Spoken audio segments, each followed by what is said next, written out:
Hello everyone, welcome to judiciary by PW. I am Shimi Srivastava और आज के इस पर्टिकुलर सेशन में हम डिस्कस करने वाले हैं कि क्या जो आपके इन हाउस लॉयर्स होते हैं क्या वो एडवोकेट कहलाते हैं या फिर जो प्रोटेक्शन एडवोकेट्स को मिलती है क्या वो प्रोटेक्शन इन हाउस लॉयर्स को मिलती है। अब इसको बहुत ही बेहतरीन तरीके से सुप्रीम कोर्ट ने एक्सप्लेन किया एक रीसेंट जजमेंट में। अब सुप्रीम कोर्ट बेसिकली एक सुओ मोटो केस को डिस्कस कर रहा था। उस केस में सवाल ये था कि क्या जांच एजेंसियां सम्मन भेज सकती हैं एडवोकेट को ये पता लगाने के लिए कि केस के डिटेल्स क्या है या फिर फैक्ट्स क्या है।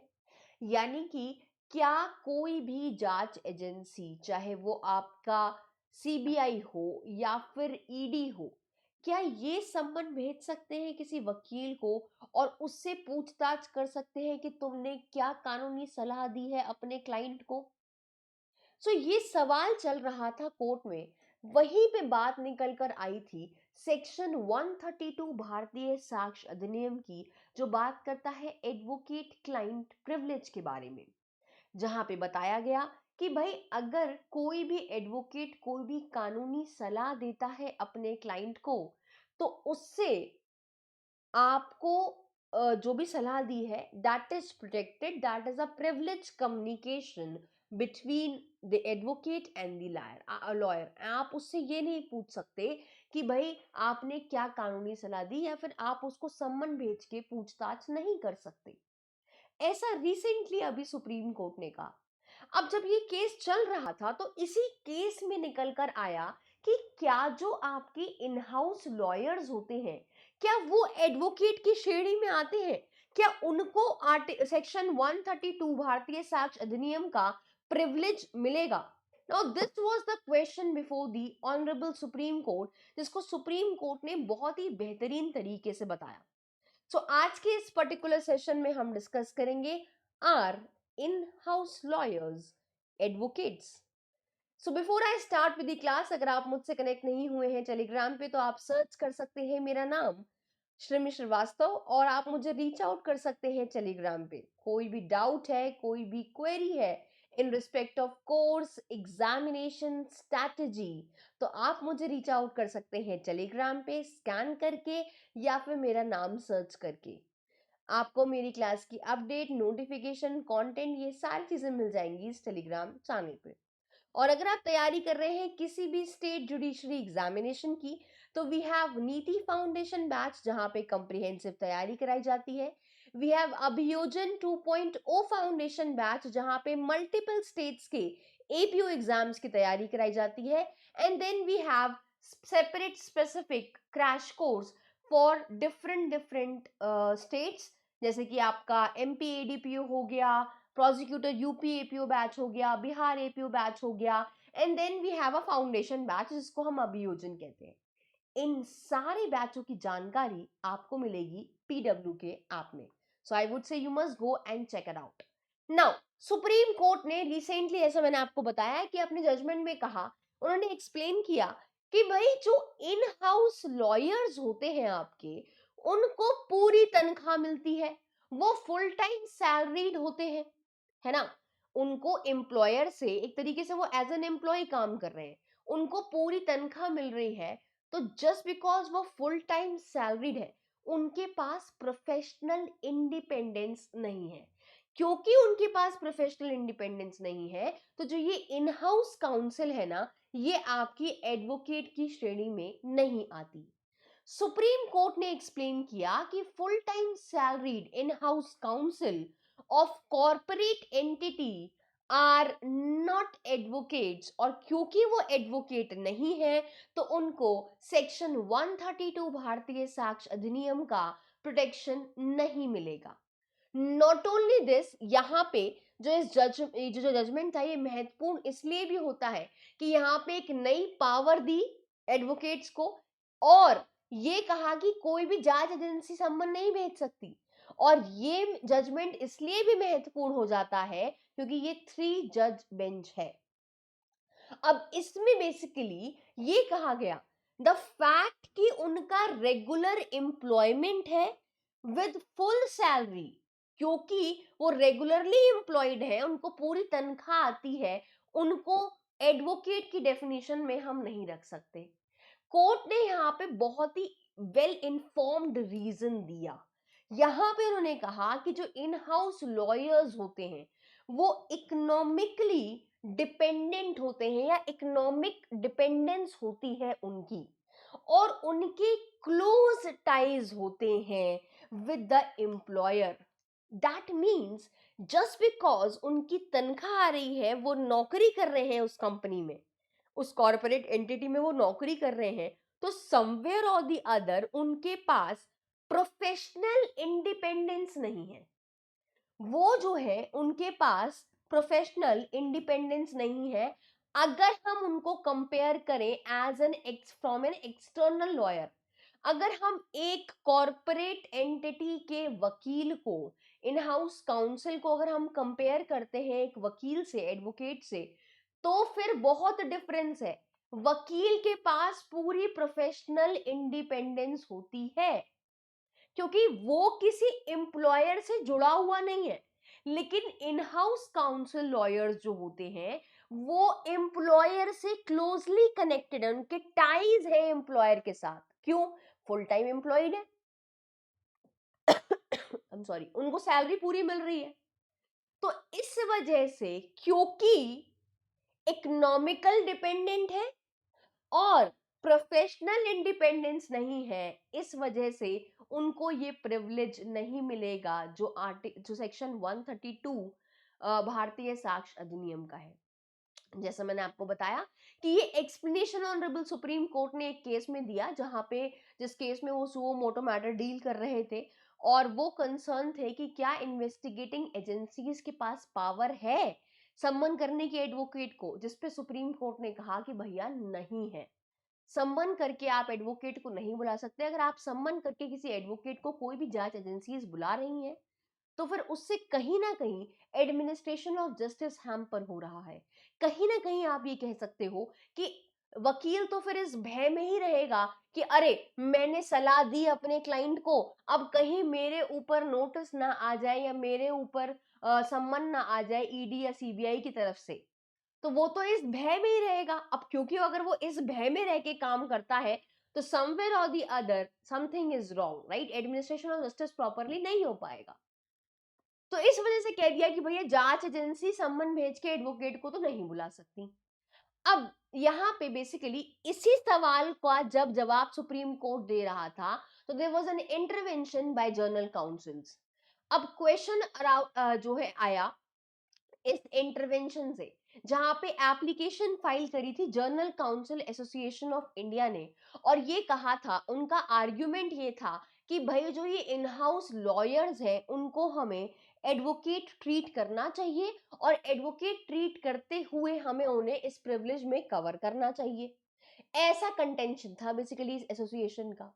अब यहाँ पे एसोसिएशन ने कंटेंट किया कि although bar council of India के जो रूल्स हैं वो रिस्ट्रिक्ट करते हैं उन इन हाउस लॉयर्स को कि आप प्लीड नहीं कर सकते कोर्ट में, लेकिन इसके बावजूद भी वो बाकी सारे काम तो लॉयर्स वाले ही कर रहे हैं ना, यानी कि बाकी सारी ड्यूटीज लीगल एडवाइजर की ही कर रहे हैं, तो कायदे में उन्हें प्रोटेक्शन मिलना चाहिए 132 का। ऐसा एसोसिएशन का कहना था कि बेशक हम ये मान रहे हैं कि बार काउंसिल ऑफ इंडिया जो है वो रिस्ट्रिक्ट करता है उनको कि तुम प्लीड नहीं कर सकते कोर्ट में, बट अपार्ट फ्रॉम दैट तो सारे काम वो लॉयर वाले ही कर रहे हैं।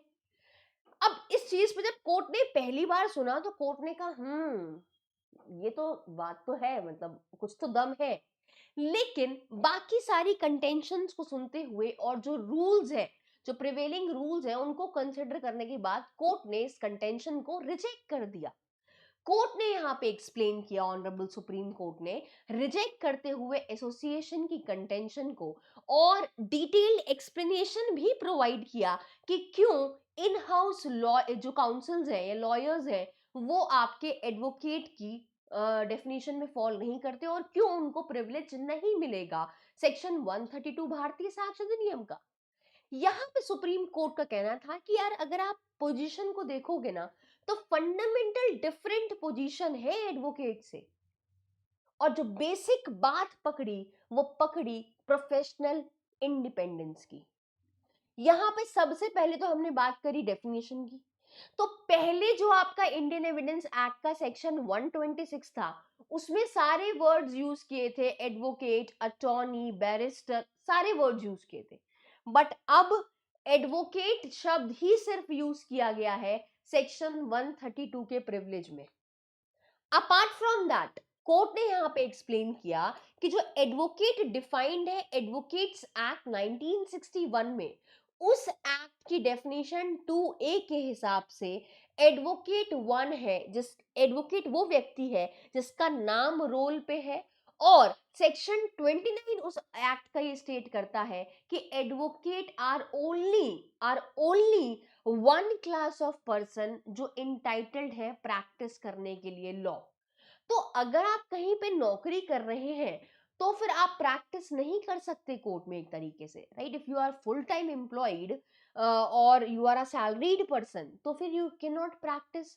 आपको अपने लाइसेंस को सरेंडर करना पड़ेगा बार काउंसिल ऑफ इंडिया के सामने। जब तक आप नौकरी कर रहे हो, नौकरी छोड़ दिया आप रिज्यूम कर लो प्रैक्टिस, उसमें कोई बात नहीं है। अब यहाँ पे कहता है कि बार ऑन एम्प्लॉयमेंट, अब बार काउंसिल ऑफ इंडिया का एम्प्लॉयमेंट पे क्या कहना है?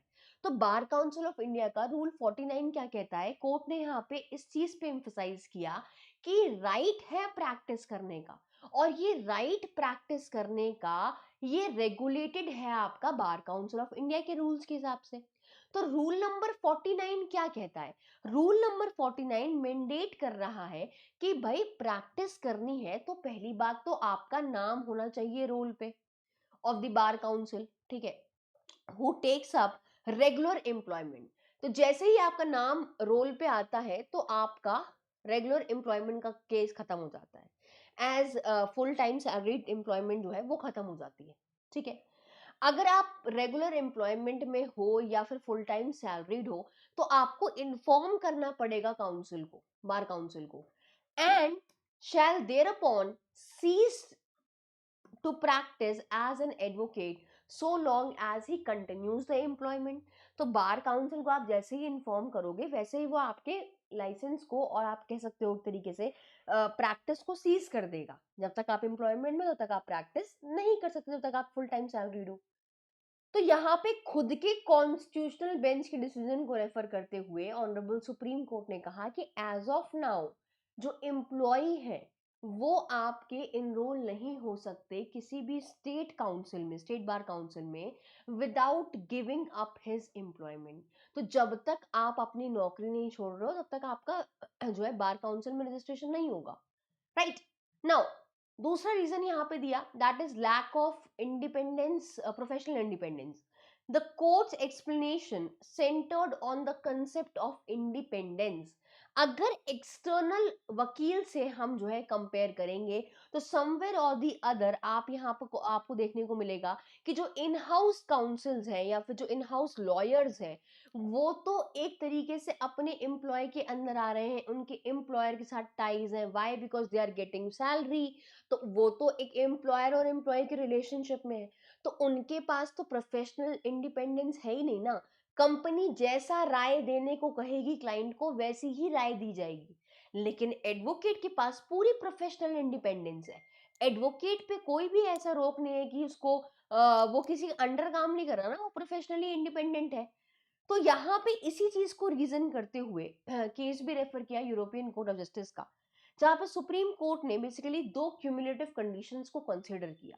सबसे पहले कि जो कम्युनिकेशन है must relate to the client's defence and it must emanates from independent lawyer. अगर आपको सेक्शन 132 का एडवोकेट क्लाइंट प्रिविलेज चाहिए ना, तो वो जो कम्युनिकेशन है जो प्रोटेक्ट की गई है, जो प्रिविलेज आपको दी गई है, वो तब दी गई है जब आपने सलाह ली है किसी इंडिपेंडेंट लॉयर से, ठीक है।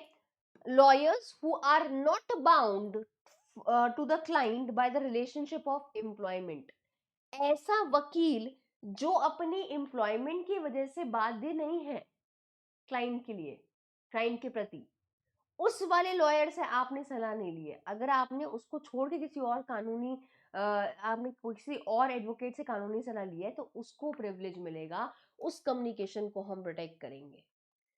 जजमेंट ने यहाँ पे एक्सप्लेन किया कि जो इन हाउस लॉयर्स होते हैं उनके पास कोई भी इंडिपेंडेंस नहीं होता प्रोफेशन को लेकर, यानी कि does not enjoy the same degree of independence of his employer as a lawyer working in an external law firm does in relation to the client।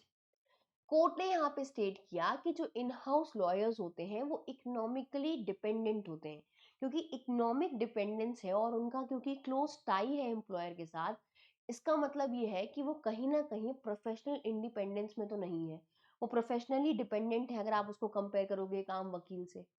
Now this employment relationship को, ये जो employment relationship बन रही है ना एक lawyer की employer के साथ उस कंपनी के, तो यहाँ पे जो ये रिलेशनशिप है कोर्ट को ऐसा लगता है कि by this nature, because of this professional independence नहीं है, डिपेंडेंस है, does not allow him to ignore the commercial strategies pursued by his employer and thereby affect his ability to exercise professional independence. तो somewhere और the other उस employer की जो भी strategy है, एम्प्लॉयर जैसा चाहेगा वैसा ही तो इन हाउस काउंसिल करेगा। उसके पास प्रोफेशनल इंडिपेंडेंस नहीं है, वो जैसा उसका मालिक कहेगा वैसा ही वो करेगा।